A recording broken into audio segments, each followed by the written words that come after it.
You probably made a coffee this morning without thinking twice about it. The same brand you always buy, the same jar that's been sitting on the same shelf for years. But here's the question most people never ask. Do you actually know what's in it? Not the ingredients list, the supply chain, where those beans came from. Who picked them, what they were paid, what was sprayed on them before they reached your cup. Because when you start looking, an OECD Watch report found that two of the most recognizable coffee brands in the UK were unable to confirm their supply chains were free from forced labor. Independent investigations found pesticides banned in the EU being exported to and used on farms supplying those same brands. And a 2025 report found workers growing coffee for one of Britain's most popular brands, earning around £106 a month, while the company's CEO takes home over £12 million a year. I went through 5 of the most widely sold UK coffee brands and 2 that actually hold up. Bean quality, supply chain, price, what you're really paying for. Let's get into it. Let's start at the top. Nescafe Original is the UK's best-selling coffee by volume. In most supermarkets, it's one of the most prominently positioned products on the shelf, and Nestlé, its parent company, is the largest food and beverage company in the world. So why is this the first brand I tell you to avoid? Start with what's actually in the jar. Nescafe Original uses a blend of Arabica and Robusta beans. Arabica is what quality coffee is made from. Higher altitude, more complex, cleaner. Robusta is cheaper, more bitter and more prone to mycotoxins, naturally occurring fungal compounds associated with poor storage conditions. The proportion of Robusta in Nescafe Original is not disclosed. You don't get to know what percentage of the jar is the cheaper, lower-grade bean. The beans are also spray-dried rather than freeze-dried, a faster, cheaper manufacturing process that destroys more of the aromatic compounds that make coffee taste like coffee. Then there's the supply chain. An OECD Watch investigation found Nestlé was unable to guarantee its Brazilian coffee supply chain was free from forced labor. Nestlé itself acknowledged it could not rule out cases analogous to slavery in its supply chain. A 2025 Coffee Watch report found workers growing coffee for Nestlé in Mexico earning £106 a month, below the poverty line. The CEO earns over $12 million a year. A Mexican coffee farmer would need to work more than 700 years to earn what the CEO makes in 12 months. And then Nescafe raised its prices anyway, up 14% year-on-year in 2025, according to Which Tracking. At Ocado, a single 200-gram jar rose 40% in 1 year. More money out of your pocket, less of it reaching the people who grew the beans. Nescafe Original also scores bottom ratings from the Good Shopping Guide for both fair trade and organic certification. Neither exists in the standard range. This is the UK's most popular coffee. It is not close to the UK's best.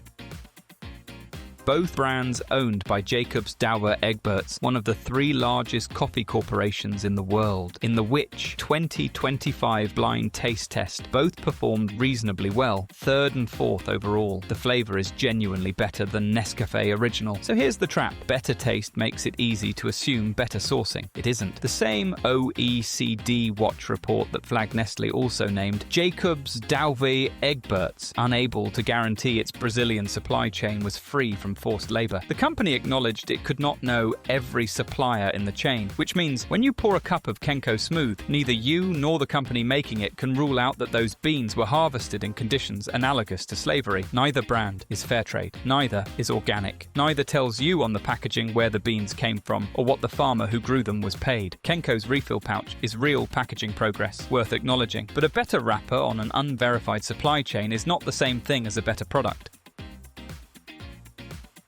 Here's the one that surprised me most when I started digging. L'Or presents as a step above the everyday brands, the sleek black packaging, the name that sounds French, the price point that signals premium. But L'Or is also owned by Jacobs Douwe Egberts, the same parent company as Douwe Egberts and Kenco. Same supply chain questions, same absence of fair trade, same lack of organic sourcing. You are buying the same ethical profile in more expensive packaging. In 2025, a 150-gram jar of L'Or Classique rose 28% at Asda in a single year. At this point, you might be wondering, if Nescafe is brand 1, Douwe, Egbers and Kenco are brand 2, and L'Or shares the same parent company as both, how much of the UK coffee shelf is actually controlled by just 2 corporations? The answer is most of it. Nestlé and Jacobs Douwe Egberts together control the dominant share of the UK's instant coffee market. 2 companies, multiple brand names. One consolidated supply chain problem. The flavour of L'Or is better than most of what's around it, but a better tasting product with the same unresolved sourcing issues is not a premium product, it's a premium price tag. Starbucks is a different kind of problem. Where Nescafe and L'Or don't particularly claim an ethical position, Starbucks has built its entire brand identity on one: the CAFE Practices Certification Program, the 100% ethically sourced claim, the premium price justified by premium values. This is a brand that has spent decades telling you that choosing Starbucks is the responsible choice. Then in October 2025, investigative outlet Reporter Brazil published findings that changed that story. A Brazilian plantation linked to Starbucks had been found using conditions analogous to slavery in 2021. Workers rescued by government authorities. And after that finding, after the rescue, that same plantation retained its CAFE Practices certification. Starbucks' own ethical sourcing program certified a farm with a documented slave labor case. The company's response did not address the specific plantation. It offered generic language about sourcing policy. Starbucks remains on ethical consumers list of companies to avoid. The Yeti home range sold in UK supermarkets carries exactly the same sourcing questions as everything else bearing the brand name. The price premium is real. The ethical premium is not.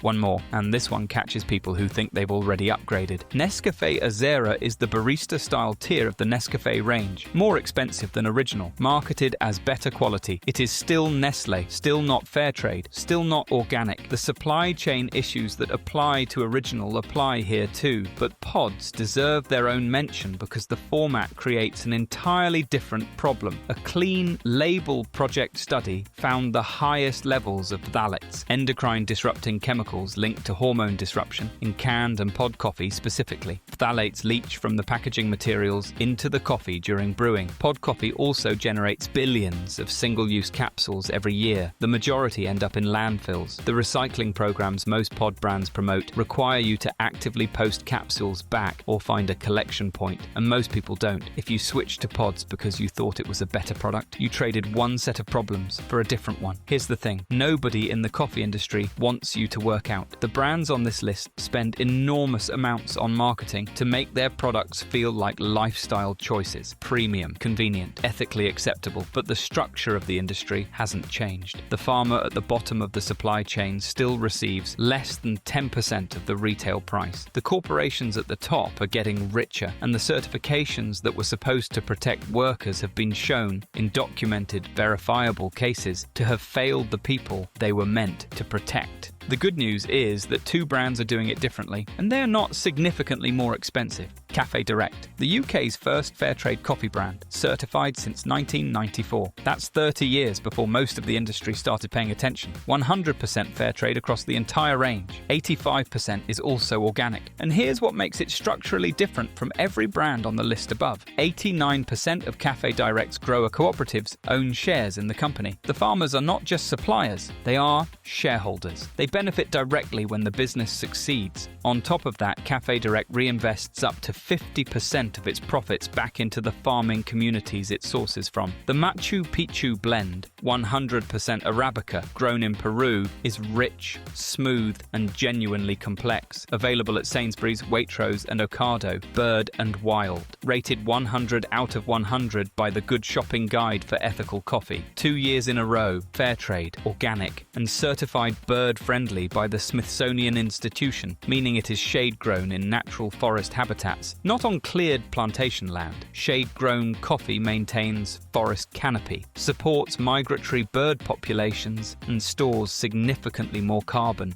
than sun-grown alternatives. Part of every purchase goes to the RSPB. This is not a brand with a story bolted onto the outside of the packaging. It is a brand built entirely around the story, available online and through selected specialist retailers. 3 corporations control most of what's on the UK coffee shelf. None of the standard ranges from those corporations are fair trade, none are organic, and the prices keep rising regardless. Nescafe is up 14%, Law up 28%, Azira up 38%. More money out of your pocket. None of it reaching the people who grew the beans. Better options exist at the same price. The switch takes 5 seconds. Which coffee is currently in your kitchen? Drop it in the comments. Subscribe if the information was useful. Next week, seed oils. What the science actually says about the switch away from butter. See you then.